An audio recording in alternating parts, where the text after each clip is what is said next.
is the Craftivism blanket for Palestine, and as you see, it's made up of crochet squares. Altogether there are 3,000 of those squares. Each square commemorates 10 children who have been killed in Gaza. Now that's 10 children that we know about, that can be accounted for as dead. So it's here to commemorate those children who all too soon have lost their lives and have lost their initiative. The squares were made by people all over Ireland, and some have come from other countries.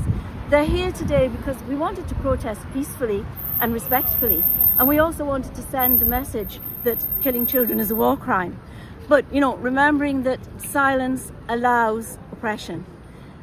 This is a different way to break the silence.